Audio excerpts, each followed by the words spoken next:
Hello everyone, তোমরা সবাই কেমন আছো? আশা করি সবাই ভালো আছো, সুস্থ আছো। তো আমি অনেক দিন পর এসেছি তোমাদের সঙ্গে একটা নতুন ভিডিও নিয়ে। তো এই ভিডিওটা হচ্ছে রামনবমীর দিনকার ভিডিও। হ্যাঁ, অনেক দিন পেরিয়ে গেছে, কিন্তু আমার শরীরের মানে একটু প্রবলেমের জন্য আমি ভিডিও পোস্ট করতে পারিনি। তো অনেক দিন পর তোমাদের সঙ্গে একটা লং ভিডিও শেয়ার করব। শর্ট ভিডিও আমি শেয়ার করেই থাকি, কিন্তু লং ভিডিও দেওয়া হয়নি, অনেক দিন হয়ে গেল। তো এটা হচ্ছে রামনবমীর দিনকার সকালবেলার ভিডিও। আমি অনেক সকালে উঠেছিলাম। তো উঠে পরে চান টান সেরে পরে আমি মন্দির চলে এসেছিলাম। তো সকাল থেকে এসে পরে মন্দিরে কাজে হাত লাগিয়ে দিয়েছি, যেহেতু সেদিন কি ছিল রামনবমী, মানে অনেক পূজার জোগাড়। ঘট পাতা হবে, পূজা হবে, তো তোমাদেরকে সবটাই দেখাবো যতটা ভিডিও করতে পেরেছি। পুরোটা ভিডিও করতে পারিনি, বুঝতেই পারছো, সব জোগাড় করছিলাম, ওই কাউকে ধরে ধরে পাচ্ছিলাম। তো বলছিলাম কি একটু ভিডিও করে দে আমার, আর আমার বোন এসেছিলো, তো ওকে বলছিলাম একটু ভিডিও করে দে। তো আমি সকালবেলায় এসে পরে মন্দিরটা তো আমি ধুতে পারিনি একটু প্রবলেমের জন্যে। তো আমার বর মন্দিরটা ধুয়ে দিয়েছিলো, আর আমি বাসনগুলো বসে বসে ধুয়েছিলাম। তারপর দেখো এখানে বাসন টাসন ধুয়ে পরে আর অনেকে পূজা দিয়ে গেছে, তো আমি ভালো করে সুন্দর করে বাসনগুলো গুছিয়ে রেখে দিয়েছি। আর এদিকে প্রদীপটা, এই প্রদীপটা রামনবমীর দিনকার আগের দিনে আমার শাশুড়ি মা কিনে এনেছে মন্দিরের জন্যে। দেখতে কিন্তু খুব সুন্দর লাগছে, অনেক বড় প্রদীপটা।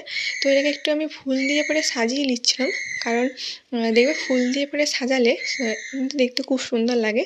আর প্রদীপটা যদি ফুলের মানে ফুল থাকে, মাঝখানে যদি প্রদীপটা থাকে, দেখতে কিন্তু খুব সুন্দর লাগে। তা আমি এখন এদিকে ফল কাটতে চলে আসছি। আমি একবার করে ফলও কাটছি, একবার করে মন্দিরে যেয়ে পরে ওদিকে সব জিনিসগুলোকে রেডি করছি। কারণ যেহেতু মন্দিরের জায়গাটা খুব একটা বড় নয়, ছোট, তো ওই জন্য আর কি দেখো সবাই পূজা দিয়ে গেছে থালাগুলো, মানে প্রসাদ দিয়ে গেছে কম জিনিসগুলো কয়েকটা থালাতে, কিন্তু মানে বড় বড় থালা, তো ওই জন্য আর কি ওগুলো গুছিয়ে গুছিয়ে রাখতে হচ্ছিলো। ওদিক একটু সরিয়ে না রাখলে, যেহেতু জায়গাটা ভিতরটা একটু ছোট, তো তাহলে আরও তো অনেকে দিয়ে যাবে। দেখো কতজন দিয়ে গেছে, সব সরিয়ে দিকে রেখেছি বলে জায়গাটাতে একটু বেড়েছে। আমি তো নিচে মানে একটু হেলান দিয়ে বসলে আমার এখন সুবিধা, ওই জন্য আর কি আমি ওখানটাতে বসেছিলাম একটু হেলান দিয়ে, তাহলে আমার সুবিধা, দেয়ালে হেলানটা থাকলে পিঠটাতে। তো দেখো এখন পূজা হচ্ছে, অনেকে পূজা দিয়ে গেছে। আর সেদিনে আমাদের ঘট পাতা হয়েছিল, এই ঘরটা কিন্তু আমাদের বরের নামে পাতা হয় প্রথম থেকেই, যখন থেকে মন্দিরটা প্রতিষ্ঠা হয়েছে। তখন পূজা শুরু হয়ে গেছে, আমরা সবাই মিলে বসেছিলাম, মন দিয়ে পূজা দেখছিলাম।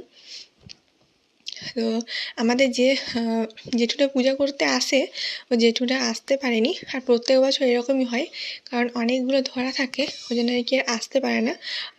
অন্য নতুন বামুন ঠাকুর এসেছিলো, তো পূজাটা ভালো করেই করছিলো, ওই জন্য আমরা মন দিয়ে দেখছিলাম। যে তারপরে পূজার পর আমি আর প্রসাদ দিচ্ছিলাম যখন, তখন আর কোনো ভিডিও করতে পারিনি, কারণ সকাল থেকে যেহেতু মানে না খেয়েছিলাম, তার মাথা ধরে গিয়েছিলো আমার। আর এখন এমনিতেই না খেয়ে থাকাই বারণ। তো যাই হোক, তারপরে আমি আর কোনো ভিডিও দিতে পারিনি, ঘর চলে গিয়েছিলাম। তারপরে দেখো আমি সন্ধ্যা মানে একটু আগে এসে পরে মন্দিরটা বাগিয়ে একটা কাকিমার মন্দিরটা মুছে দিলাম। আমি এখন মানে যেহেতু বসে বসে মুছতে পারবো না, তো আমি মন্দিরটা বাগিয়ে দিলাম। তারপরে যে পূজা করতে আসবে, সন্ধ্যাবেলা আরতি করতে আসবে আমাদের যে পূজা করে, জেঠুই আসবে পূজা করতে। আমি একটু সুন্দর করে মন্দিরটা সাজিয়ে দিচ্ছি, মোমবাতি জ্বেলে পর। আর এদিকে থালায় গোপালের দুটো থালায় প্রসাদ দিয়ে দিয়েছি, বজরংবলীকেও প্রসাদ দিয়ে দিয়েছি, পূজা হবে। তারপরে দেখো আমাকে সন্ধ্যাবেলা যেহেতু মানে আমাদের সকালে পূজা হয়ে যায়, সন্ধ্যাবেলাতেও কিন্তু পূজা হবে, সেই জন্য আর কি সন্ধ্যাবেলায় শসা লাড্ডু, তার সঙ্গে শসা আর বুট কলাই ভিজা দিয়ে মানে পূজা দিই প্রত্যেক বছরই। তো ওই জন্য আর কি শসাগুলো আমি কাটছিলাম, যে কাটতে কাটতে আমি আগে মন্দিরটাকে সাজিয়ে দিই, যেহেতু পূজা করতে আসবে, তাহলে এই দিকটা পূজা করলে আমি সঙ্গে শসাগুলো কাটতে পারবো। তো দেখো সবগুলো আমার কাটা হয়নি, কিন্তু অর্ধেকগুলো কেটে পরে দিয়েছি যাতে পূজাটা হয়।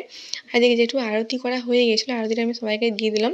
যে শসাগুলো কাটতে বাকি ছিল সেগুলো কেটে সব মন্দিরে দিয়ে দিলাম, ওই যে মানে যে পূজা হচ্ছে ওই জামবাড়িটাতে, কারণ ওগুলো তাহলে সবগুলোই পূজা হয়ে যাবে। তারপর পূজা শেষে সবাইকে একবারে মেখে প্রসাদ বিলি করে দেবো।